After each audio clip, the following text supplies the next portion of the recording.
Hi Praveen. Hi hi hi hi. അപ്പോൾ big ബോസിൽ നമ്മൾ വൈൽഡ് കാർഡായിട്ട് പ്രവീൺ പോയി, ഇപ്പോൾ എവിക്റ്റായിട്ട് തിരിച്ചു വന്നിരിക്കുകയാണ്. ഈ ബിഗ് ബോസ് ലൈഫ് എങ്ങനെ ഉണ്ടായിരുന്നു മൊത്തത്തിൽ? അടിപൊളിയായിരുന്നു. ഞാനൊരു 14 ദിവസം ഉണ്ടായിരുന്ന വീട്ടിൽ. എൻട്രിക്ക് ഞാൻ പ്രതീക്ഷിച്ചത് ഒരു ലാലേട്ടൻ്റെ കൂടെ ഒക്കെ ഒരു എൻട്രി പ്രതീക്ഷിച്ചു, പക്ഷേ നടന്നില്ല. പക്ഷേ എക്സിറ്റ് ആയപ്പം ലാലേട്ടനെ ഒന്ന് ഹഗ് ചെയ്യാൻ പറ്റി, അത് തന്നെ വലിയ കാര്യം. പിന്നെ വീടിനകത്ത് അടിപൊളിയായിരുന്നു. മറ്റേ പ്രശ്നമുള്ളൂ, നമ്മൾ സമയത്തിന് എഴുന്നേൽക്കണം, ഫുഡിന് ഭയങ്കര ശോകമാണ്, ഹെവി ടാസ്കുകളാണ്. പക്ഷേ ലൈഫ് ഭയങ്കര സൂപ്പറായിരുന്നു. ഈ ബിഗ് ബോസിൽ പോകുന്നതിന് മുന്നേ നല്ല പ്ലാൻ ചെയ്തിട്ടായിരുന്നു പോയത് ഗെയിം കളിക്കാനായിട്ട്? ഞാൻ ആക്ച്വലി പ്ലാൻ ചെയ്തിട്ടാണ് പോയത്. കാരണം എൻ്റെ ഒരു കുറേ വർഷങ്ങളായിട്ടുള്ള ആഗ്രഹമാണ് ബിഗ് ബോസിൽ പോകണം എന്നുള്ളത്. സോ എനിക്ക് പ്ലാൻസ് ഒക്കെ ഉണ്ടായിരുന്നു. എന്തൊക്കെ പ്ലാനായിരുന്നു? കൂടുതലും ഗെയിം സ്ട്രാറ്റജി എന്തായിരുന്നു? ഗെയിം സ്ട്രാറ്റജി എന്ന് പറഞ്ഞു കഴിഞ്ഞാൽ ഗെയിം കളിക്കണം, ഗ്രൂപ്പുകളെ പൊളിക്കണം എന്നായിരുന്നു എൻ്റെ ഒരു സ്ട്രാറ്റജി.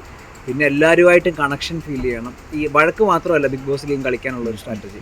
ആൾക്കാരുമായിട്ട് കുറച്ചുകൂടെ അടുത്തിട്ട് അവരെ മൈൻഡ് ചെയ്ത് കണക്റ്റായി മാനിപ്പുലേറ്റ് ചെയ്യാൻ പറ്റും.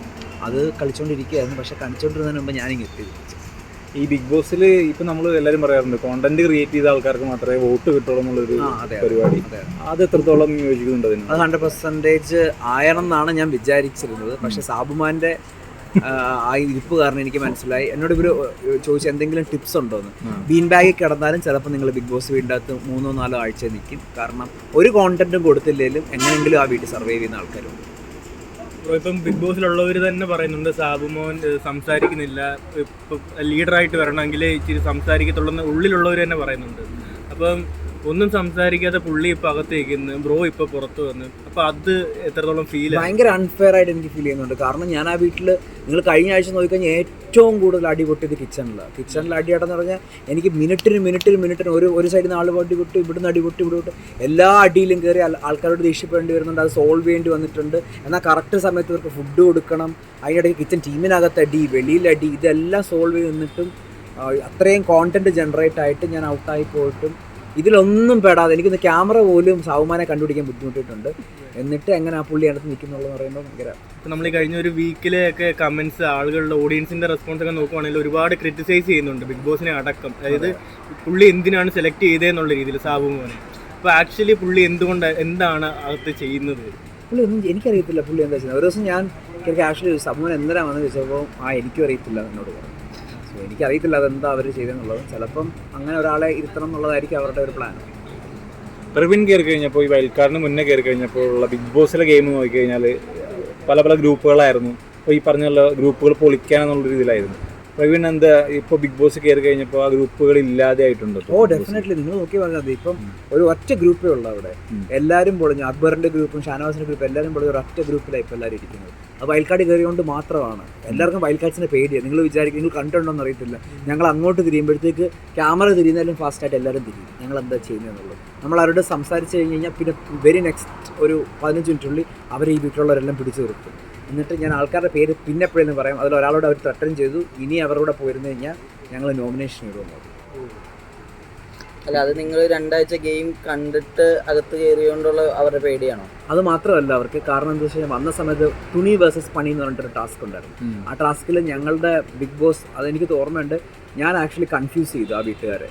കാരണം ബിഗ് ബോസ് പറഞ്ഞ ഏറ്റവും സ്ക്രീൻ സ്പേസ് ഉള്ള ആളെ അങ്ങനെ പലതും പറഞ്ഞു. പക്ഷെ നമ്മളത് കറക്റ്റായിട്ട് കൊടുത്തില്ല. കാരണം കറക്റ്റായിട്ട് കൊടുത്താൽ വെളിയിലെ ഗെയിം മൊത്തം അവർക്ക് മനസ്സിലാവും. സോ ഞങ്ങൾ കൺഫ്യൂസ് ചെയ്ത് കൊടുത്തു. അപ്പോൾ വീട്ടുകാർക്ക് മനസ്സിലായി വന്ന് കയറിയവർ അങ്ങനെ പെട്ടെന്ന് ഇൻഫർമേഷൻസ് തരത്തില്ലെന്നുള്ളത്. പക്ഷേ മസ്താനി മാത്രമാണ് അവിടെ എല്ലാം വന്നിട്ട് എല്ലാ ഇൻഫർമേഷനും എല്ലാവർക്കും കൊടുത്തിട്ടുണ്ട്. ഈ മസ്താനി പുറത്തുള്ള കാര്യങ്ങളകത്ത് സംസാരിച്ചു എന്ന് ലാലേട്ടനും പറഞ്ഞു. അത് ശരിക്കും കൂടുതൽ സംസാരിച്ചായിരുന്നു? ശരിക്കും സംസാരിച്ചിട്ടുണ്ട്. എനിക്കൊന്നൊരു 3-4 പ്രാവശ്യം ആദ്യത്തെ വീക്കിൽ ബിഗ് ബോസ് പലവട്ടം പറഞ്ഞു മസ്താനി പുറത്തുള്ള കാര്യങ്ങൾ സംസാരിക്കരുത്, മസ്താനി പുറത്തുള്ള കാര്യങ്ങൾ സംസാരിക്കരുത്. അവസാനം ബിഗ് ബോസിന് ദേഷ്യം വന്നിട്ടൊരു ഭയങ്കര ദേഷ്യപ്പെട്ട് സംസാരിച്ചിട്ടുണ്ട്. ഈ അക്ബറിനെ പോലത്തുള്ള ആൾക്കാരെ ഈ മസ്താനിയൊക്കെ, ഈ ചന്തപ്പുര മസ്താനിയൊക്കെ വിളിച്ചിട്ടുണ്ട്. അതൊക്കെ എങ്ങനെയാണ് ശരിക്കും? അതൊക്കെ അത്രയും വിഷമായത് കൊണ്ടാണ് വിളിച്ചത്? അത് ലാംഗ്വേജ്, അത് ആൾക്കാരുടെ സ്വഭാവം എന്തോ ആയിക്കോട്ടെ. പക്ഷെ അങ്ങനെയൊക്കെ സംസാരിക്കുന്നത് അക്ബറിൻ്റെ ഒരു സ്റ്റാൻഡേർഡ്. അക്ബറിന് സംസാരിക്കുന്ന ഒരു ലക്കാനില്ല, എന്തുമായി വരുന്നെല്ലാം വിളിച്ചു പോകും. അല്ല, മൊത്തം പുറത്ത് സംസാരം ഈ 2 ആഴ്ചത്തെ ഇതാണ് മസ്താനി ഒരു വിഷം എന്നുള്ള രീതിയാണ് ആൾക്കാർ പബ്ലിക്കായാലും അതിൻ്റെ അകത്തും പലരും പറയുന്നുണ്ട്. പബ്ലിക് ഓഡിയൻസിൻ്റെ കമൻസ് ഫുൾ അങ്ങനെയാണ്. ഇപ്പോൾ എപ്പിസോഡ് കുറച്ചൊക്കെ വന്നു. എന്താ ലൈവിലുണ്ടായിരുന്ന പ്രവീൺ എങ്ങനെയാണ് ആ മസ്താൻ? എനിക്ക് മെയിൻ 2 ഇഷ്യൂ ഉള്ളത്. ഒന്ന് ഒനീലിൻ്റെ ഇഷ്യൂവും, പിന്നെ ഒനീലിൻ്റെ ഇഷ്യൂ ഉണ്ട്. പിന്നെ എനിക്ക് LGBT കമ്മ്യൂണിറ്റി ഇഷ്യൂ ഉണ്ട്. അത് രണ്ടും പക്ഷേ ഈ ലാസ്റ്റ് ഒരു 2-3 ഡേയ്സിന്റെ ഇടയിലാണ്. പക്ഷെ അതിന് മുമ്പ് തൊട്ടുള്ള ഈ അതിന്റെ പ്രശ്നം എന്ന് വെച്ചാൽ മസ്താനിക്ക് ഒരു സംസാരിക്കുമ്പോഴും പിന്നെ വെളിയിലെ കാര്യങ്ങൾ ഫാമിലി ഏറ്റവും കൂടുതൽ ആള് ഗെയിമിൽ ഇൻക്ലൂഡ് ചെയ്തുകൊണ്ടിരുന്നത്. ഫോർ എക്സാമ്പിൾ അപ്പാനിയുടെ വൈഫിനെ കുറിച്ച് എന്തോ പറഞ്ഞു, പ്രഗ്നന്റ് ആയ വൈഫിനെ പൊക്കൂടെ, അങ്ങനെ പലതും. അത് ആളുടെ ഞാൻ അതിനെ അത് ശരിയായ ഒരു സ്ട്രാറ്റജി ആയിട്ട് എനിക്ക് ഫീൽ ചെയ്യുന്നില്ല. പക്ഷെ ആൾക്കതൊരു ഗെയിം സ്ട്രാറ്റജി. രേണുസുധിയുടെ പറഞ്ഞു നീ വിധവാ കാർഡ് എടുക്കുകയാണെന്ന്. എനിക്ക് തോന്നുന്നു രേണുസുധി ഭയങ്കര ഞാൻ ഏറ്റവും കൂടുതൽ വീട്ടിൽ ചെന്നിട്ട് ആദ്യം അറ്റാച്ച്ഡ് ആയത് രേണുവായിട്ട്. എനിക്ക് ഒട്ടും ഇഷ്ടമല്ല. ഞാൻ പറയായിരുന്നു നിങ്ങളെ കാണുമ്പോൾ ഞാൻ നോട്ട് ഇൻട്രസ്റ്റഡ് കൊടുക്കുമായിരുന്നു വീഡിയോ കാണുമ്പോൾ വെളിയിൽ. പക്ഷെ അകത്ത് കയറി കഴിഞ്ഞാൽ ഏറ്റവും കൂടുതൽ കമ്പനി ആയത് രേണുവായിട്ട്. ആ രേണുവിനെ പോലും ട്രിഗർ ചെയ്യിപ്പിച്ചു വിധവാ കാർഡ് എടുക്കുമെന്ന് പറഞ്ഞിട്ട്. സോ മസ്താനിയുടെ ആ ഒരു സ്ട്രാറ്റജിയോട് എനിക്ക് വലിയ യോജിപ്പില്ല. ഇപ്പോൾ കേരളത്തിൽ 2-3 ദിവസമായിട്ട് ചർച്ച ചെയ്തുകൊണ്ടിരിക്കുന്ന മെയിൻ കാര്യം എന്ന് വെച്ചാൽ ഈ LGBT കമ്മ്യൂണിറ്റിയെ പറ്റി ആദില നൂറേൻ്റെ അടുത്ത് പറയുന്നൊരു കാര്യമുണ്ട്. ലക്ഷ്മി ഈ വീട്ടിൽ കയറ്റാൻ കൊള്ളില്ലാത്ത ആൾക്കാരെ എനിക്ക് സപ്പോർട്ട് ചെയ്യേണ്ട കാര്യമില്ലെന്ന്. അത് ലാലേട്ടൻ വന്ന് സംസാരിച്ചു. ലാലേട്ടൻ പറഞ്ഞു എൻ്റെ വീട്ടിൽ ഞാൻ അവരെ കയറ്റും എന്ന് പറഞ്ഞിട്ടുണ്ട്. അപ്പോൾ ഇത്തരം കാര്യങ്ങളൊക്കെ സംസാരിക്കുമ്പോൾ സൊസൈറ്റി കൊടുക്കുന്നൊരു മെസ്സേജ് ഉണ്ടല്ലോ, ലക്ഷ്മി എന്ന് പറഞ്ഞൊരു കോണ്ടസ്റ്റന്റ്, അതിനെ എങ്ങനെയാണ് പ്രതികരിക്കുന്നത്? ഞാൻ പറയാം അവരെ ഇമ്മീഡിയറ്റ്ലി എവിക്റ്റ് ചെയ്യണം ബിഗ് ബോസിൽ. കാരണം അവരവിടെ സംസാരിക്കുന്നത് എനിക്കിപ്പോൾ എവിക്റ്റ് ആയി കഴിഞ്ഞതിന് ശേഷം തിരിഞ്ഞു നോക്കുമ്പോഴാണ് എനിക്ക് മനസ്സിലാവുന്നത് അവർ എത്ര ടോക്സിക് ആയിട്ടുള്ള ഒരു ലേഡിയാണെന്നും അവർ ഭയങ്കര ഒരു പുരുഷ വിരോധിയാണ് ലക്ഷ്മിക്ക് എപ്പോഴും പ്രശ്നം അവിടുത്തെ പുരുഷന്മാരോടാണ്. പിന്നെ അവരെപ്പോഴും പറയും ഞാൻ സ്ത്രീകളുടെ അടുത്ത് ഇരിക്കും. അവർക്ക് സ്ത്രീകളെ ഇഷ്ടമല്ല, ഞാൻ സ്ത്രീകളുടെ അടുത്ത് ഇരിക്കത്തില്ല, സ്ത്രീകൾ അവിടെ നിന്ന് പേര് നോക്കുന്നു, സ്ത്രീകൾ അവിടെ സംസാരിക്കുന്ന കോൺവെർസേഷൻ എനിക്ക് കണക്ട് ആവുന്നില്ലെന്ന് പറയും. അവരുടെ മനസ്സിൽ അവർ വാ തുറന്നാൽ ചെയ്യുന്നത് ഇങ്ങനെ എന്തെങ്കിലുമൊക്കെ പോയി ആൾക്കാരെന്തെങ്കിലും പറയുന്നത്.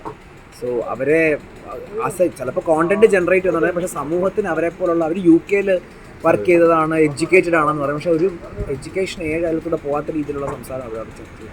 ഇപ്പം അതിനകത്ത് തന്നെ പറയുന്നുണ്ട് ഈ മസ്താനിക്കും ലക്ഷ്മിക്കെതിരെയാണ് ലാലേട്ടൻ സംസാരിച്ചത്. പക്ഷേ ലക്ഷ്മി അതിനകത്ത് ലക്ഷ്മിയുടെ സ്റ്റേറ്റ്മെൻറ്റ് കറക്റ്റായിട്ട് സംസാരിക്കുന്നുണ്ട്. എനിക്ക് താല്പര്യമില്ല ഇവരായിട്ട് മുൻപോട്ട് പോകാൻ, അല്ലെങ്കിൽ ഇവരുടെ കാര്യങ്ങൾ LGBT നോർമലൈസ് ചെയ്യുന്നുള്ള രീതിയിൽ.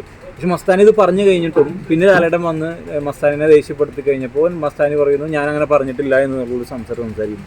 പക്ഷെ ബിഗ് ബോസിലെ നമുക്ക് കാണാം മസ്താനി ഇതിനെതിരെ പറഞ്ഞിരിക്കുന്നത് LGBT കമ്മ്യൂണിറ്റിയായിട്ട് എതിരായുള്ള കോണ്ടന്റൊക്കെ പുറത്തു വന്നിട്ടുള്ളൊരു കാര്യമാണ്. ഇത് ഈ ലാലേട്ടൻ വന്നപ്പോൾ സംസാരിച്ചപ്പോൾ നേരെ തിരിയാണ് ചെയ്തത്. അപ്പോൾ ഈ മസ്താനിയുടെ ഈ രണ്ടുള്ള ഇരട്ടത്താപ്പ് ഇതിനെങ്ങനെയാണ് കാണുന്നത്? അത് ഒട്ടും നല്ലതായിട്ടൊരു കാര്യമല്ല. മസ്താനി പലപ്പോഴും എനിക്ക് തോന്നുന്നു പല സന്ദർഭം മസ്താനി എനിക്കൊരു വളരെ നല്ലൊരു സുഹൃത്താണ്. എൻ്റെ അകത്ത് എല്ലാവരും എൻ്റെ നല്ല സുഹൃത്തുക്കളാണ്. അപ്പം മസ്താനി പല സന്ദർഭങ്ങൾ ഇങ്ങനെ ചെയ്തിട്ടുണ്ട്, പല ഇരട്ടത്താപ്പുകളും കാണിച്ചിട്ടുണ്ട്. അതുപോലെ ഇരട്ടത്താപ്പ് തന്നെയാണ് ഇത്. എനിക്ക് തോന്നുന്നു അത് ആളുടെ ഗെയിം പ്ലാൻ ആയിരിക്കാം. പക്ഷേ ലാലേട്ടൻ വന്നപ്പോഴത്തേക്ക് കൈ വിട്ടുപോയി. ലാലേട്ടൻ അത്ര ഷൗട്ട് ചെയ്താൽ ചോദിക്കുന്നത്. എപ്പിസോഡ് കണ്ടുകൊണ്ടിരുന്ന ലൈവ് കണ്ടോണ്ട് ഞങ്ങൾക്ക് തന്നെ പേടിയായിപ്പോയി. ലാലേട്ടൻ അത്ര ഷൗട്ട് ചെയ്തിട്ട് കണ്ടിട്ടില്ല. അനുമോളുടെ ഒരു പുതപ്പിന്റെ ഇഷ്യൂ വന്നപ്പോഴാണ് ലാലേട്ടൻ ഇത്രയും ദേഷ്യപ്പെട്ടത്. അല്ല അതിലും കാര്യം മസ്താനിക്ക് നല്ല രീതിയിൽ പങ്കുണ്ട്. കാരണം വെച്ചാൽ അത് ഓൾറെഡി ചെയ്തെന്ന് പറയുന്നുണ്ട്. പിന്നെ അത് ആക്ട് ചെയ്ത് കാണിക്കാൻ പറഞ്ഞു. അത് ഭയങ്കരമായിട്ട് ലാലേട്ടൻ അതിനെതിരെ പ്രതികരിച്ചൊരു കാര്യമായിരുന്നു.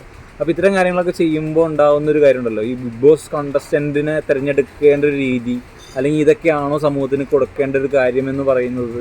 അല്ല അതെനിക്ക് പോലുള്ള ഒരു മത്സരാർത്ഥിനെ പകത്ത് കാണുമ്പോൾ ഉണ്ടാവുന്ന നിങ്ങൾക്ക് ഉണ്ടാവുന്ന ഒരു ഫീൽ ഉണ്ടല്ലോ. പുറത്ത് ഇത്രയും ഹെയ്റ്റ് ഉണ്ടായ ഒരു ബിഗ് ബോസ് കോണ്ടസ്റ്റന്റ് വേറെ ഉണ്ടാവുമെന്ന് എനിക്ക് തോന്നുന്നില്ല. അപ്പോൾ നിങ്ങൾക്ക് എങ്ങനെയായിരുന്നു ആളകത്തുണ്ടായത്? എനിക്ക് പ്രത്യേകിച്ച് അങ്ങനെ ഒരു കാരണം ഞങ്ങൾ വൈൽഡ് കാർഡ് ആയതുകൊണ്ട് ഞങ്ങൾക്കെതിരെ പ്രത്യേകിച്ച് അറ്റാക്ക് വന്നിട്ടില്ല വൈൽഡ് കാർഡ്സിൻ്റെ അടുത്തുനിന്ന്. പക്ഷേ വീടിനകത്തേക്ക് പോയിട്ടുണ്ട്. നിങ്ങൾ ഈ പറഞ്ഞ പോയിന്റ് കറക്റ്റാണ്. പക്ഷേ വേറൊരു കാര്യമുണ്ട്, ബിഗ് ബോസ് എന്ന് പറഞ്ഞു കഴിഞ്ഞാൽ സൊസൈറ്റിയുടെ ഒരു റിഫ്ലക്ഷനാണ്. അപ്പം മസ്താനിയെ പോലുള്ള ആൾക്കാർ സൊസൈറ്റിയിലുണ്ട്. സോ അങ്ങനെയുള്ള ആൾക്കാരും ഷോയിൽ വരും. ഇപ്പോൾ ഒരു 7ന്റെ പണിയായത്. അപ്പം നമുക്കെല്ലാം നമ്മുടെ ഇഷ്ടമുള്ള ആൾക്കാർ മാത്രം ഷോയ്ക്കകത്ത് വരണമെന്ന് പറഞ്ഞാൽ നടക്കത്തില്ല. സോ ഇങ്ങനെയുള്ളവരെയും ഡീൽ ചെയ്ത് കാണിച്ചു കൊടുക്കണം എന്നുള്ള മെസ്സേജ് അതിൻ്റെ അകത്തുണ്ട്. സോ ഇവരെ സെലക്ട് ചെയ്യേണ്ടതെന്നൊന്നും ഞാൻ പറയുന്നില്ല. പക്ഷേ ഇങ്ങനെയുള്ള കോൺട്രവേഴ്ഷ്യൽ കാര്യങ്ങൾ സംസാരിക്കുമ്പോൾ കുറച്ചുകൂടെ അവർ മൈൻഡ്ഫുൾ ആയിരിക്കും. ഇപ്പോൾ നിങ്ങൾ ഈ 5 പേര് വൈൽഡ് കാർഡായിട്ട് വരുന്നതിന് മുൻപ്, അതായത് ബിഗ് ബോസിലോട്ട് എൻട്രി ചെയ്യുന്നതിന് മുൻപ് ഈ മസ്താനി ഇത്തരത്തിൽ ഇവിടെ പോയിട്ട് ഇങ്ങനെയൊക്കെ ചെയ്യും, അല്ലെങ്കിൽ ഇത്തരത്തിലുള്ള പ്ലാനുകളുണ്ട്, അങ്ങനെ എന്തെങ്കിലും പറഞ്ഞിട്ടുണ്ടോ? ഇല്ല, ഞങ്ങൾക്ക് അറിയത്തില്ല. മസ്താനി ഞങ്ങൾക്ക് ആരും കണക്റ്റഡ് അല്ലായിരുന്നു. പക്ഷേ മസ്താനിയുടെ ഒരു കമൻറ്റ് ഞാൻ കണ്ടിട്ടുണ്ട്. ഏതോ ഒരു ഇൻസ്റ്റാഗ്രാം പോസ്റ്റിനടിയിൽ 8ൽ നിന്ന് പോവുകയും ചെയ്തു 9ൽ എത്തിയിട്ടില്ലെന്ന് പറഞ്ഞ ആരുടെയോ പോസ്റ്റിനടി കമൻറ്റ് ചെയ്തിട്ടുണ്ട്. അത് which is very clear she's homophobic എന്നുള്ളത്. ഇപ്പോൾ ഈ ഹോമോഫോബിക്കിൻ്റെ കേസ് പറഞ്ഞപ്പോൾ മസ്താനി ഇതിനു മുമ്പ് ഈ ആദില നൂറേനെ തന്നെ ഇൻ്റർവ്യൂ ചെയ്തപ്പോൾ ഒരു 1 ഇയർ ഇപ്പോൾ മസ്താനിയുടെ ഈ സ്റ്റേറ്റ്മെൻറ്റ് വന്ന പിന്നെ ട്രിപ്പ് ഫുള്ള് വൈറലാണ്. അന്ന് അവരെ മാതൃക കപ്പിൾസ് എന്നാണ് മസ്താനി വിളിച്ചത്. ഇവിടെ വന്നപ്പോൾ നേരെ ഉൾട്ടടിച്ച് അതാ ഇപ്പം തൊട്ട് മുമ്പ് ബ്രോ പറഞ്ഞ ഇരട്ടത്താപ്പില്ല, അത് റിയൽ ലൈഫിലുള്ള ആളായിരിക്കും, അതുകൊണ്ടാണ് ഗെയിമിൽ അങ്ങനെ തന്നെ കാണിച്ചത്. ഈ പ്രവീണിനെ സംബന്ധിച്ച് ഇപ്പോൾ ബിഗ് ബോസിലുള്ള കണ്ടസ്റ്റൻറ്റിൽ ഏറ്റവും നന്നായിട്ട് ഗെയിം കളിക്കുന്ന ഒരു കണ്ടസ്റ്റൻ്റ് ആരായിരിക്കും?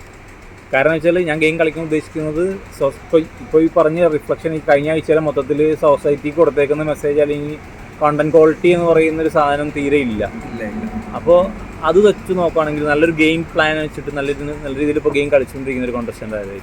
ടു ബി ഓണസ്റ്റ് അങ്ങനെ നല്ലപോലെ ഗെയിം കളിക്കുന്ന ആൾക്കാരില്ല. പക്ഷെ ഉള്ളതിൽ പിടിച്ചിരിക്കുന്ന ഗെയിം കളിച്ചുകൊണ്ടിരിക്കുന്നത് അനു കളിക്കുന്നുണ്ട്. അനുവിൻ്റെ നല്ല ഗെയിം, കാരണം അനുവിന് അറിയാം എങ്ങനെ കോണ്ടന്റ്. ഒരു ദിവസം അത് അറിയാതെ വായിന്ന് വീണും പോയി. ഞാനിവിടെ വന്നിരിക്കുന്നത് കോണ്ടന്റ് കൊടുക്കാനാണ്, എനിക്ക് ഇത്രയും പേയ്മെൻറ്റ് തരുന്നുണ്ട്, ഞാൻ എന്തെങ്കിലുമൊക്കെ ചെയ്യും. ഒരു സിമ്പിൾ ഒരെണ്ണമുണ്ട്, ഒരു ക്യാരറ്റിൻ്റെ ഇഷ്യൂ, അത് വന്നോന്ന് അറിയത്തില്ല, വന്നു ചുമ്മാ അനു എന്നോട് ഒന്ന് ചോദിക്കുന്നുണ്ട്, ഞാൻ എടുത്തോട്ടെ അനു വെക്കെന്ന് പറയുമ്പോൾ അവർക്കറിയാം അത് പ്രശ്നം ഉണ്ടാക്കും എന്നറിയാൻ വേണ്ടിയിട്ടും പ്രശ്നം ഉണ്ടാക്കിയിട്ടുണ്ട്. സോ നല്ല സ്ട്രാറ്റജി ഉള്ള ആളാണ് പ്രവീൺ. എങ്ങനെ ബിഗ് ബോസ് പോയി കഴിഞ്ഞിട്ട് തിരിച്ചു വന്നപ്പോഴും പ്രവീൺ എന്നുള്ളൊരു ക്യാരക്ടറിന് എനിക്ക് ഒത്തിരി മാറ്റം വന്നിട്ടുണ്ട്. കാരണം എൻ്റെ പേഴ്സണാലിറ്റി കംപ്ലീറ്റ്ലി സ്വിച്ച് ചെയ്ത പോലെ ഉണ്ട്. എനിക്ക് പെട്ടെന്ന് ദേഷ്യം വരുന്നതൊക്കെ മാറി. കാരണം അവിടെ ചില സന്ദർഭങ്ങളിൽ നമുക്ക് ദേഷ്യപ്പെടണമെന്ന് തോന്നും, പക്ഷെ ദേഷ്യപ്പെടാതെ ഇരിക്കേണ്ടി വരും. ഇപ്പോൾ പ്രവീൺ തന്നെ പറഞ്ഞു രേണുസുതി എന്ന് പറയുന്ന ക്യാരക്ടറിനോട് ഉണ്ടായ ഒരു ഇഷ്ടമില്ലായും ഇഷ്ടക്കേടും അകത്ത് നിന്നപ്പോൾ ഉണ്ടാകുന്നൊരു ഇഷ്ടം കൂടുതലും ഈ സൊസൈറ്റിയിൽ നമ്മൾ ചിലപ്പോൾ കാണാറുണ്ട്. ചില ആൾക്കാരോട് നമുക്ക് അയ്യോ അയാളെ മാറ്റി നിർത്താമെന്നുള്ളൊരു തോന്നൽ. പക്ഷെ നമ്മൾ അടുത്ത് ചെല്ലുമ്പോഴായിരിക്കും ആളെ പറ്റിയിട്ട് സംസാരിക്കുന്ന രീതിയിലും ആയാലും മനസ്സിലാക്കുക. ബിഗ് ബോസിൽ ഉണ്ടായ ഒരു മാറ്റമായിരിക്കുമോ ഇങ്ങനത്തെ ഉള്ള? ഡെഫിനറ്റ്ലി. കാരണം തിരിച്ചു പറഞ്ഞാൽ രേണുസുതി എനിക്ക് ഒട്ടും ഇഷ്ടമല്ല. ഇവരെന്താ ഈ റീൽസ് കാണിച്ചുകൊണ്ടിരിക്കുന്ന കുറച്ച് കാരണം ഞാൻ നോട്ട് ഇൻട്രസ്റ്റ് കൊടുത്താൽ ഏതെങ്കിലുമൊക്കെ പേജിൽ തിരിച്ചു കയറി വരും. ഞാനിട്ട് അവരോട് പറഞ്ഞു, ഞാൻ നിങ്ങളെ കണ്ട് ബ്ലോക്ക് ചെയ്താൽ കൂടെ നിങ്ങൾ എൻ്റെ ഫീഡ് വരുമായിരുന്നു പറഞ്ഞു. പക്ഷെ അകത്ത് കേട്ട് ഏറ്റവും സ്വീറ്റ് പേഴ്സൺ ആയിരുന്നു. ഒരു ദിവസം ഞങ്ങളത് പിണങ്ങി എന്നോട് അവരേറ്റവും ഷുഗർ കഴിക്കും, വേറെ ഒന്നും കഴിക്കത്തില്ല, പഞ്ചസാര മാത്രം കഴിക്കുമ്പോൾ നിങ്ങളുടെ ഹെൽത്തിനൊക്കെ പ്രശ്നമെന്ന് പറഞ്ഞപ്പോൾ ഭയങ്കര എനിക്കൊരു ചേച്ചി അനിയൻ ബോണ്ടിങ് ഉണ്ടാക്കിയത് രേണുവായിട്ടായിരുന്നു. ഈ പറഞ്ഞ പോലെ ആര്യൻ ജിസയിൽ എന്നുള്ളൊരു വിഷയം ഇവിടെ നല്ല രീതിയിൽ കത്തി നിന്നൊരു കാര്യമായിരുന്നു. ഒരു കിസ് ചെയ്തെന്ന് പറഞ്ഞാൽ നമുക്ക് ഒന്നും സംഭവിക്കാൻ പോകുന്നില്ല ഭൂമിയിൽ തന്നെ. അത് ഭയങ്കരമായിട്ട് വിഷയമാക്കിയൊരു കാര്യമായിരുന്നു. ഈ പറഞ്ഞ മസ്താനി ആയിക്കോട്ടെ അനുമോളായിക്കോട്ടെ, ഇത്തരം പ്രവർത്തികളോട് പ്രവീൺ ഉണ്ടാകുന്ന നിലപാട് എന്തൊക്കെയാണ്? കിസ് ചെയ്യുന്നതിനോടാണ് അല്ല, ഒരു മനുഷ്യൻ, അത് രണ്ട് അഡൽട്സ് തമ്മിലുള്ള കാര്യങ്ങളാണ്. അതിൽ പ്രത്യേകിച്ച് നമുക്കൊരു ഇതുമില്ല, സേവ് ഇല്ല. അവരെന്താ വെച്ചാൽ അവർക്കുള്ള ഇഷ്ടമുള്ളത് ചെയ്യും. അതിൽ നമ്മളെങ്ങനെ ഒരു സദാചാരത്തിൻ്റെ കണ്ണോടുകൂടി പാടില്ല. പക്ഷെ അത് പറയുമ്പോൾ തന്നെ ഈ ഒരു കാര്യത്തിൽ ഞാൻ അനുമോളെ 100% കുറ്റക്കാരിയാക്കത്തില്ല. കാരണം ദർ ആർ തിങ്സ് ദാറ്റ് നിങ്ങൾ കാണാത്ത പല കാര്യങ്ങളും വീടിൻ്റെ അകത്ത് നടക്കുന്നുണ്ട്, പല കാര്യങ്ങളും ഉണ്ട്. പക്ഷെ അത് ഞാൻ പിന്നെ ഇത് നടന്നൊരു കാര്യമായിരുന്നു ഈ ഒരു സിറ്റുവേഷൻ. ഇല്ല, ഞാൻ അവിടെ ഇല്ലായിരുന്നു ആ സമയത്ത്. പക്ഷെ ഞാനുള്ള സമയത്ത് കഴിഞ്ഞ 2-3 ദിവസങ്ങളിൽ പല സിറ്റുവേഷൻ ഞാൻ കണ്ടിട്ടുണ്ട്, എൻ്റെ കണ്ണുകൊണ്ട് കണ്ടിട്ടുണ്ട്. ഈ പറഞ്ഞ പോലെ ഈ അനീഷ് എന്ന് പറഞ്ഞ കോമണർ, നമ്മൾ ഇതേവരെ ബിഗ് ബോസ് ചരിത്രത്തിൽ കാണാത്തൊരു കോമണർ എന്നുള്ള രീതിയിലാണ് അനീഷിനെ എല്ലാവരും നോക്കിക്കാണുന്നത്. അകത്ത് അനീഷിൻ്റെ ഒരു ഗെയിം എന്ന് പറഞ്ഞാൽ റിപ്പീറ്റ് അടിച്ചിട്ട് കുറേ കാര്യങ്ങൾ സംസാരിക്കുക, അല്ലെങ്കിൽ റിപ്പീറ്റുള്ള കോണ്ടന്റ് ക്രിയേറ്റ് ചെയ്ത് കൊടുക്കുക. ബിഗ് ബോസിൻ്റെ എന്തെങ്കിലും ആക്ടിവിറ്റി ആണെങ്കിൽ അനീഷ് മാത്രം അത് പോയി ചെയ്യുക എന്നുള്ളൊരു സംഭവങ്ങളൊക്കെ നമ്മളിപ്പോൾ കാണുന്നുണ്ട്. അതെന്തുകൊണ്ട് ബിഗ് ബോസ് ഒരു ഫേവറേറ്റ് ആയിട്ട് അനീഷിനെ കാണുന്നുണ്ട്? അത് എനിക്ക് തോന്നുന്നുണ്ട്. അത് പിന്നെ മാത്രമല്ല, അനീഷിനെ സ്റ്റാർട്ടിങ് നമുക്ക് ഭയങ്കര അനോയിങ്. രാവിലെ ഞങ്ങളൊന്ന് എഴുന്നേൽക്കുമ്പോൾ നമുക്ക് ബാറ്ററി മാറ്റാൻ വരും. അപ്പം നമുക്കറിയാം ഷോറൂം ബെല്ല് അടിക്കുന്ന ബാറ്ററി മാറ്റാൻ വരും. പക്ഷെ അനീഷ് അങ്ങനെയല്ല. ബാറ്ററി മാറ്റുക, എല്ലാവരും ബാറ്ററി മാറ്റുക, നമ്മൾ കിടക്കുമ്പോൾ ബാറ്ററി മാറ്റുക, ഒരു 10 പ്രാവശ്യം നമ്മുടെ പുറകെ നടക്കും. അപ്പം നമ്മുടെ ഡേ തന്നെ സ്പോയിൽ ചെയ്യും. പുള്ളി അങ്ങനെ തന്നെ സംസാരിക്കുന്നു. പക്ഷേ അനീഷിൻ്റെ ഞാനിപ്പോൾ കയറിയ ദിവസം മുതൽ ഇന്ന് വരെ ഒരു അനീഷിൻ്റെ ക്യാരക്ടർ എന്ന് പറഞ്ഞാൽ ഇങ്ങനെ ഇരിക്കും. ബാക്കി എല്ലാവർക്കും എല്ലാ റിഫ്ലക്ഷനും ഉണ്ട് അവരുടെ. ഇപ്പം അനീഷിൻ്റെ എക്സാമ്പിൾ ഞാൻ പറയുകയാണെങ്കിൽ അനീഷിൻ്റെ ഒരു സീറ്റിൻ്റെ ഒരു സെലക്ഷൻ ഉണ്ട്. അനീഷ് എപ്പോഴും ആ ഒരു മൂലക്കായിട്ടുള്ളൊരു സീറ്റായിരുന്നു ഇരിക്കുക. അത് മറ്റേ ആദില നൂറേം വെച്ചിട്ട് അവസാനം വന്നപ്പോൾ അനീഷ് പെട്ടെന്ന് ട്രിഗറായി. കാരണം അനീഷിൻ്റെ ഒരു ഗെയിം ആയിരിക്കും അത്.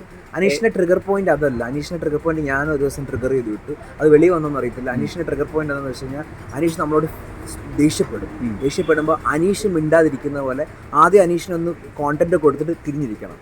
പിന്നെ അനീഷിനത് പെട്ടെന്ന് വിറയിൽ വരും, സ്റ്റാമറിങ് തുടങ്ങും. പിന്നെ എന്താ അത് ഞാൻ 2-3 പ്രാവശ്യം ട്രൈ ചെയ്ത് നോക്കിയപ്പോൾ മനസ്സിലായി അനീഷിൻ്റെ ബ്രേക്ക് ചെയ്യേണ്ട കാര്യമാണ്. പിന്നെ എപ്പോഴൊക്കെ അനീഷിൻ്റെ വഴക്കുണ്ടാകുമ്പോൾ ഞാൻ ആ പരിപാടി ചെയ്യും. അനീഷ് ചെയ്യുന്ന ഞാൻ തിരിഞ്ഞിരിക്കും. അനീഷ് ഇങ്ങനെ ചലച്ചുകൊണ്ടിരിക്കും, ഞാൻ മൈൻഡ് പോലും ചെയ്തിട്ടില്ല. അപ്പം തിരിച്ചൊരു സാധനം കിട്ടാത്തപ്പോൾ ആൾക്കൊരു ഒരു ബുദ്ധിമുട്ട് ഫീൽ ചെയ്യും. ഈ അനുമോളായിട്ട് നല്ല രീതിയിലൊരു കണക്ഷൻ ഉണ്ടായെന്ന് പറഞ്ഞപ്പോൾ തന്നെ പുറത്തത് വന്നത് ഒരു ലവ് സ്ട്രാറ്റജി എടുക്കുന്നതാണോ എന്നുള്ളൊരു ചോദ്യങ്ങൾ പല സ്ഥലത്തു നിന്നും ഉയർന്നിരുന്നു. യഥാർത്ഥത്തിൽ അങ്ങനത്തെ ഒരു പ്ലാൻ നിങ്ങൾ തമ്മിലുണ്ടായിരുന്നു? ഇല്ല ഞങ്ങൾക്ക് നേരത്തെ അറിയത്തുപോലും ഇല്ല. അതിനകത്ത് കയറിയപ്പോൾ എനിക്ക് ഇന്റർവ്യൂ കൊടുത്തപ്പോൾ പോലും പറഞ്ഞു അനുമോളുടെ സ്ട്രാറ്റജി എനിക്ക് ഇഷ്ടമല്ല, അനുമോളെ എനിക്ക് ഇഷ്ടമല്ല, പ്രത്യേകിച്ച് എനിക്ക് ഇഷ്ടം തോന്നുന്നില്ല എന്ന് പറഞ്ഞു. പക്ഷെ അകത്ത് കയറി കഴിഞ്ഞപ്പോൾ അനുമോളോട്ട് പെട്ടെന്ന് കണക്റ്റായി. ഞങ്ങളൊന്ന് ഫൈറ്റും എന്നാൽ ഞാൻ അനുമോളെ ഇവിടെ ഏറ്റവും കൂടുതൽ നീ വിഷമാണ്, ഞാൻ എപ്പോഴും വിളിക്കുന്നത് വെനമോൾ എന്നായിരുന്നു വിളിക്കുന്നത്. പക്ഷെ അത്രയും വിളിച്ചിട്ട് ഞങ്ങൾ ഭയങ്കര കണക്റ്റഡായി. രാവിലെ ആകുമ്പോൾ ഒരുമിച്ച് നിങ്ങൾ മോർണിംഗ് ഡാൻസ് കണ്ടറിയാം, ഞങ്ങൾ എപ്പോഴും ഒരുമിച്ച് ഡാൻസ് കളിക്കും, ഫുഡ് കഴിക്കാൻ ഒരുമിച്ചായിരിക്കും. പക്ഷെ അപ്പോഴൊക്കെ പറയേണ്ട സമയത്ത് പറയുകയൊക്കെ ചെയ്യുമായിരുന്നു. ഇതൊരു ഓർഗാനിക്കലി വന്നൊരു കണക്ഷൻ. ബിഗ് ബോസിൽ ഇപ്പോൾ പുറത്തു പോകേണ്ട ഒരു കണ്ടസ്റ്റന്റ് എന്നുള്ള രീതിയിൽ അടുത്ത വിഷനിൽ ആര് പുറത്തു പോകണമെന്നാണ് എനിക്ക് പോകേണ്ടത്? സാബുമോൻ പോകണം ഡെഫിനറ്റ്ലി. കാരണം വെരി അൺഡിസേർവിങ്. എനിക്ക് സാബുമോനോട് പേഴ്സണലി ഒന്നുമില്ല, പക്ഷേ വെരി അൺഡിസേർവിങ് പേഴ്സൺ. പിന്നുള്ള ആൾ ചോദിക്കുകയാണെങ്കിൽ ഒനീൽ ഒരു ഉള്ളിൽ ഭയങ്കര പുള്ളി ഞാൻ ഗെയിം കളിക്കുന്നുണ്ടോ അങ്ങനെ എങ്ങനെയാണെന്നൊക്കെ പറയാനുണ്ട്. പക്ഷെ ആ ഒരു ബീൻ ബാഗ് ഉണ്ട് ഒരു ഞങ്ങളുടെ എനിക്ക് ഉജാല അഭിഷേകും രണ്ടുപേരും തമ്മിൽ എപ്പോഴും ബീൻ ബാഗിൽ തന്നെയായിരിക്കും. അവർ ബീൻ ബാഗിലാണ് അവർ. പക്ഷെ ഭയങ്കര പ്ലാനിങ്ങും പ്ലോട്ടിങ്ങും 24 മണിക്കൂറും പ്ലാനിങ്ങും പ്ലോട്ടിങ്ങും. പക്ഷെ അത് അങ്ങനെ ഉണ്ട്. ആ ഒരു ബീൻ ബാഗിൽ ഇങ്ങനെ പ്ലാനിങ്ങും പ്ലോട്ടിങ്ങും പ്രത്യേകിച്ച് ഒന്നും ഗെയിം കാണാറില്ല. ഇപ്പോൾ ഈ ടോപ്പ് 5 എത്തുവാണെങ്കിൽ ആരൊക്കെ ടോപ്പ് 5 ബിഗ് ബോസ് ഇപ്പോഴത്തെ ഒരു ഗെയിം വെച്ച് പോവാണ്? എൻ്റെ പേഴ്സണൽ ഫേവറേറ്റ് അല്ല പറയുന്നത്. ഈ ഗെയിം വെച്ച് പോവുകയാണെങ്കിൽ Anish will be there, Akbar, Shanavas, Anumol, പിന്നെ നൂറ വിൽ ബി ദർ. കാരണം Adil I am not sure. Adil എൻ്റെ ഭയങ്കര ഫ്രണ്ടാണ്, പക്ഷേ I don't think Adil will be there. Noora കാണും ഉറപ്പായിട്ട്. കാരണം നൂറ ഭയങ്കര ഗെയിമേഴ്സ് നമ്മൾ വിചാരിക്കുന്നവരല്ല. എല്ലാവരും വിചാരിച്ചാൽ അതിലൊരു ഷാഡോ ആണെന്ന്. പക്ഷെ അകത്ത് കയറി കഴിയുമ്പോൾ മനസ്സിലായി നൂറയുടെ ഗെയിം എന്താണ്. ഇപ്പോൾ ഈ ആദിലും നൂറും ഒരുമിച്ചുള്ളൊരു ഒറ്റ കണ്ടസ്റ്റൻ്റായിട്ട് വന്നതാണ്. ഇതിനകത്ത് കയറിയിട്ട് ഇവരുടെ കളി കണ്ടിട്ട് ഇവർ രണ്ട് മത്സരാർത്ഥികളാക്കി. ഇപ്പോൾ അവർ രണ്ട് ടീമിലിട്ടിട്ട് അവർ തെറ്റിക്കാൻ വേണ്ടി നോക്കുന്നുണ്ട്. അത് ഭയങ്കര വിസിബിളാണ്. ഇപ്പം വീക്കെൻഡ് എപ്പിസോഡ് ഇപ്പം ലാലേട്ടൻ ചോദിക്കുന്നുണ്ട്. പക്ഷെ അതത്ര വലിയ ഇഷ്യൂ ഒന്നുമല്ല. നിങ്ങൾ തമ്മിൽ പ്രശ്നം ഉണ്ടായിരുന്നു, അങ്ങനെ പ്രശ്നമൊന്നും ഉണ്ടായിട്ടില്ല. അവർ ചെറിയൊരു വഴക്ക. പക്ഷെ അതിങ്ങനെ കോണ്ടന്റിന് വേണ്ടി TRPക്ക് വേണ്ടി എനിക്കറിയത്തില്ല അതെന്താണെന്ന്. അങ്ങനെ പോർട്രേറ്റ് ചെയ്യുന്ന പോലെ ഫീൽ ചെയ്തിട്ടുണ്ട്. ഇപ്പോൾ പ്രവീൺ ആഗ്രഹിച്ച പോലെ തന്നെ പ്രവീൺ ബിഗ് ബോസ് വന്നു, പുറത്തിറങ്ങി. ഇനി പ്രവീണിൻ്റെ ഒരു ഫ്യൂച്ചർ പ്ലാൻസ്? ഞാൻ അതിനകത്ത് തന്നെ പറഞ്ഞിട്ടുണ്ട് എനിക്കൊരു അക്കാഡമി സ്റ്റാർട്ട് ചെയ്യണം എന്നുണ്ടായിരുന്നു. ഒരു ഡിജിറ്റൽ മാർക്കറ്റിംഗ് അക്കാഡമി. പിന്നെ അതല്ലാതെ ആക്ടിങ് എന്തെങ്കിലുമൊക്കെ വരുവാണ് ഓപ്പർച്യൂണിറ്റീസ് വന്നാൽ ഡെഫിനറ്റ്ലി അതെല്ലാം. അഭിനയിച്ചിട്ടുണ്ടോ? ഞാൻ മുമ്പേ കുറേ ഷോർട്ട് ഫിലിമിലൊക്കെ അഭിനയിച്ചിട്ടുണ്ട്. അപ്പം വരുവാണെങ്കിൽ ഡെഫിനറ്റ്ലി ഇത് കണ്ടാരെങ്കിലും വിളിക്കട്ടെ. അതേപോലെ ഇപ്പം കഴിഞ്ഞ ഈ സീസണിന് ശേഷം അഖിൽമാരാർ വിന്നറാണ്. പുള്ളി തന്നെ വന്നിട്ട് പറഞ്ഞിട്ടുണ്ടായിരുന്നു ബിഗ് ബോസ് കള്ളത്തരം നടക്കുന്നുണ്ട്, അല്ലെങ്കിൽ ഇതിന് എഗെയിൻസ്റ്റ് ആയിട്ട് കുറേ കാര്യങ്ങളൊക്കെ പുള്ളി പറഞ്ഞിട്ടുണ്ടായിരുന്നു. പക്ഷേ ഇപ്പം 2 വീക്ക് മുന്നേ പുള്ളി തന്നെ വീണ്ടും ബിഗ് ബോസിലേക്ക് വന്നു. അപ്പോൾ ആ ഒരു ഇൻസിഡൻറ്റ് അല്ലെങ്കിൽ ആ ഒരു ഇതിനെ എങ്ങനെയാണ് നോക്കിക്കാണുന്നത്? ഒരു കാര്യം എന്താ പറയുക, ബിഗ് ബോസിൻ്റെ ഈ പറയുന്ന എല്ലാവർക്കും എനിക്കാണെങ്കിൽ ഒരു ഫെയിം തന്നത് എല്ലാം ഒരു പ്ലാറ്റ്ഫോം ബിഗ് ബോസാണ്. നമ്മൾ ഒരിക്കൽ പോലും അതിനെ തള്ളി പറയാൻ പാടില്ല. കാരണം ഇപ്പം അഖിൽമാരാർ ആ പൊസിഷനിൽ നിൽക്കാൻ മെയിൻ റീസൺ ബിഗ് ബോസാണ്. അതിലെന്തൊക്കെ നടന്നു പറഞ്ഞാൽ പുള്ളി അതൊരിക്കലും അവർ തള്ളി പറയാൻ പാടില്ല. അത് ചെയ്ത തെറ്റ്. പിന്നെ നിങ്ങൾ പറയും പലരും ചോദിക്കുന്നത് സ്ക്രിപ്റ്റഡ് ആണോ, ഇതിന് അങ്ങനെ ഉണ്ടോ ഇങ്ങനെ ഉണ്ടോ? അങ്ങനെ ഒരിക്കലും ഇല്ല. ഇത് 100% ഒറിജിനലായിട്ട് റിയൽ ടൈം നടക്കുന്നൊരു ഷോ ആണ്. അല്ലാതെ ഇവരങ്ങനെ പ്രത്യേകിച്ച് അങ്ങനെ ഒരു നിങ്ങൾ സ്ക്രിപ്റ്റ് വന്നിട്ട് അങ്ങനെ അഭിനയിക്കുന്ന ഒന്നും ചെയ്യുന്ന ഷോ അല്ല. സോ ഒരിക്കലും ഞാൻ ബിഗ് ബോസിൽ വന്ന് ആ പ്ലാറ്റ്ഫോം കിട്ടിയ ഒരാൾ ഒരിക്കലും ആ ഷോയെ തള്ളി പറയാൻ പാടില്ല. അപ്പോൾ എല്ലാവിധ ആശംസകളും. Thank you so much.